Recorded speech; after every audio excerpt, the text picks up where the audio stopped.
BJP के नेताओं का इस गांव में आना सख्त मना है। दिल्ली में ये लॉकडाउन कर सकते हैं, कोरोना का बहाना लेके इस आंदोलन को खत्म करने का प्रयास करेंगे।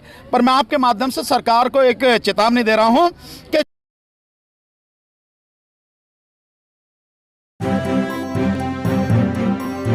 मीडिया वॉइस, आपकी आवाज। साहब अभी 90 दिन क्या और भी 90 दिन चले जाएं और उसके बाद भी 90 दिन चले जाएं, ये आंदोलन तब तक चलेगा जब तक सरकार तीनों कानूनों को वापस नहीं लेगी और एमएसपी को कानून नहीं बनाएगी। इसमें बहुत सीधी सी बात है, ये कोई ऐसी कोई लंबी चौड़ी बात या कोई ऐसी कठिन बात नहीं है जिसको समझने में दिक्कत होती हो। सरकार बेशक सारे हथकंडे अपना रही है, सरकार इस आंदोलन को कमज़ोर करने की लगातार कोशिश भी कर रही है और अब एक और कोशिश, एक षड्यंत्र जो है वो भी रचा जा रहा है। हो सकता है उसका इस्तेमाल हो, लेकिन इस बार वो सफल नहीं होगा कि कोरोना के फिर से उसकी जो है संख्या लगातार आप देख रहे हैं 2-3 दिन से लगातार ये शुरू हुई है कि कोरोना के इतने मरीज आ गए, इतने मर गए, इतने इन्फेक्शन आ गए, इतने मर गए।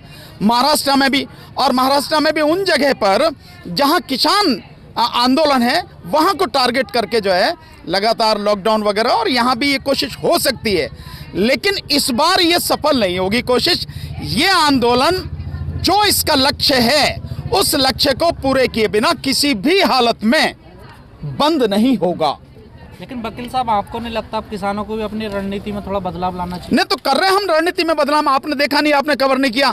देखिए हम जाके जगह जगह जाके जो किसान पंचायत हो रही हैं, और बरनाला की जो किसान पंचायत आपने देखी, मैं समझता हूँ 1.5 लाख के लगभग लोग हैं, उसमें 80,000 महिलाएं हैं। तो ये हमारी रणनीति का बदलाव है। हमारी ये रणनीति का बदलाव है कि गर्मी से कैसे बचा जाए, हम उसकी पूरी व्यवस्था कर रहे हैं क्योंकि गर्मी आगे पड़ने वाली है। ये हमारी रणनीति है कि गर्मी अब आ रही है, फसल भी पकने वाली है, फसल भी काटी जाए, वो भी घरों में लाई जाए, और साथ साथ आंदोलन भी मजबूत हो, और इसके साथ साथ किसान पंचायतें भी चलती रहें। ये हमारी रणनीति का हिस्सा है। कहा उसको तो काउंटर पॉइंट कर देना कि भीड़ से कानून वापस नहीं। ना वो तो डरा हुआ व्यक्ति कहे ना, जो भीड़ से क्या होगा, मैं कहना दिखाने के लिए कि नहीं हम पे भीड़ से फर्क नहीं पड़ता। अगर भीड़ से फर्क नहीं पड़ता तो पश्चिमी उत्तर प्रदेश में अपने मंत्रियों को क्यों भेज रहे? जो आपके राज्य के मंत्री हैं वो जा रहे हैं उत्तर प्रदेश वाले, और आपके केंद्र के मंत्री जा रहे हैं। अब सारे नेताओं को आप लेके जा रहे हैं, क्यों जा रहे हैं आप?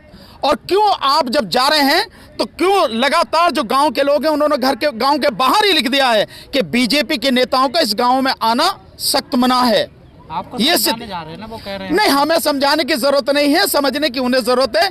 हम खूब समझते हैं और हम लगातार लोगों को समझा रहे हैं। और धन्यवाद आप सबका, सोशल मीडिया के आप सारे साथियों का दिल से धन्यवाद कि आपकी बदौलत लोगों को ये बातें समझ में आ रही हैं, कानून समझ में आ रहे हैं कि कानून हकीकत में है क्या, और सरकार किस तरह से उनके साथ धोखा कर रही है, कैसे इस देश को तबाह और बर्बाद करने पर तुली हुई है। सर, आप जैसे लोग कहते हैं सीधी उंगली से घी नहीं निकलता, तो कब तक सीधी उंगली रहेगी आप लोगों की? नहीं, जब तक जो है मतलब लगेगी कि हाँ भाई अभी सीधी उंगली से निकल सके, जब तक सीधी रहेगी। जब जरूरत पड़ेगी तो फिर आगे देख लेंगे कैसे करना पड़ेगा। 256 किसान शहीद हो चुके हैं। देखिए पीपल साहब, जब संघर्ष चलता है, संघर्ष में कुर्बानी होती ही है, ये सच है।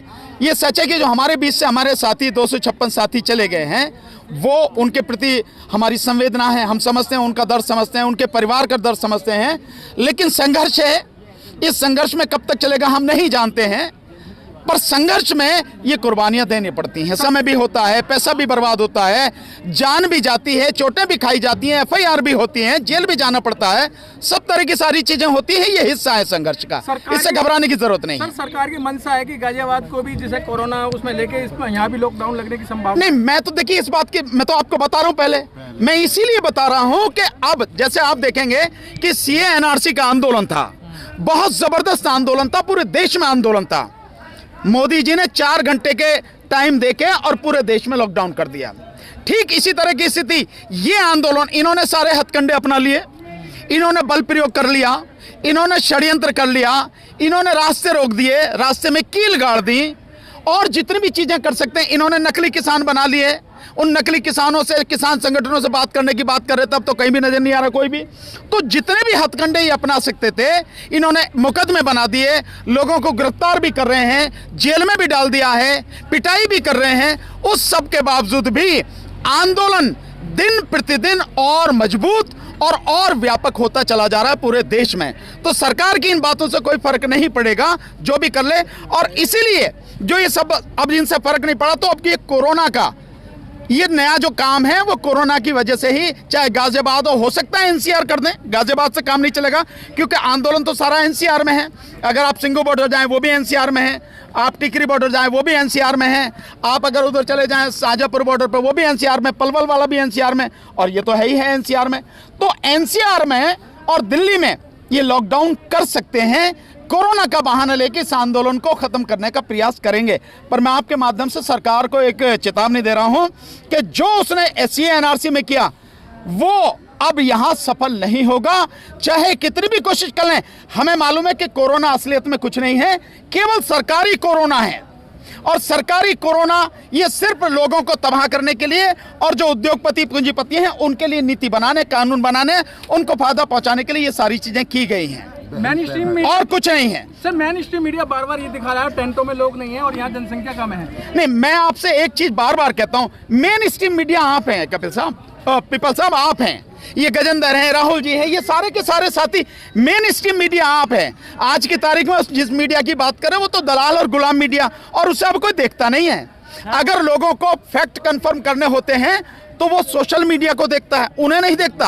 उन्हें जान मालूम है सारी। और जो दिखा रहे हैं कि तंबू, ये तो तंबू कहीं गाड़ के कहीं भी दिखा दो आप, और बाहर से देख के भाई आदमी नहीं देखा, देखो खाली पड़े तंबू, कोई नहीं है इसमें। अंदर जाके देखो ना कि तंबू में कितने लोग बैठे हैं, यहाँ आके देखो ना कितने लोग हैं।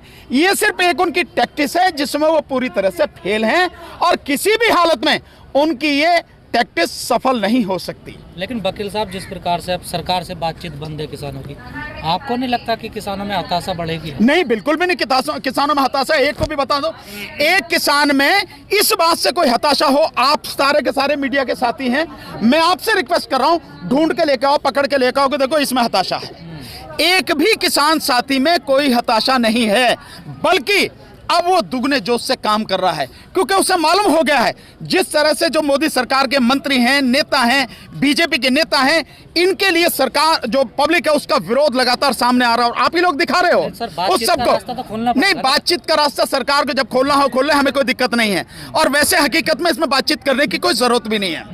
कानून वापस लेने हैं, जरा सी देर का काम है, वापस लो, बात खत्म। बात ही क्या करनी है? और अगर बात करने वाली बात है तो सरकार करे, हमने कभी मना नहीं किया बात करने के लिए। सरकार जब करना चाहे करे, इसके लिए हम उसके पास जाएं? नहीं, हम नहीं जाएंगे सरकार के पास में। हमारा फंडा बिल्कुल क्लियर है, हमारा स्टेप बिल्कुल क्लियर है। इस पे अगर बात होती है हम बात करने को तैयार हैं, या बुलाएगी तो हम चले जाएंगे। सरकार भी तो अपने जगह क्लियर है, उन्होंने बोला जाए कोई दिक्कत नहीं, कोई दिक्कत नहीं, कानून वापस नहीं बिल्कुल नहीं ले कानून वापस, तो हम अपने आंदोलन को मजबूत बनाएंगे, कोई दिक्कत नहीं, हमें क्या दिक्कत है। तो ऐसे में जब दोनों एक तरफ अड़े होंगे तो कैसे बीच का हल निकलेगा? बिल्कुल निकलेगा। जिसकी ताकत बढ़ती चली जाएगी, जो व्यापक होता चला जाएगा, जो मजबूत होता चला जाएगा, निश्चित रूप से उसके सामने कमजोर को झुकना ही पड़ेगा। और इस समय सरकार जो है कमजोर है, और आने वाले समय में सरकार और भी कमजोर होगी। इसलिए सरकार को ही अंततः झुकना पड़ेगा, कानून वापस लेने पड़ेंगे।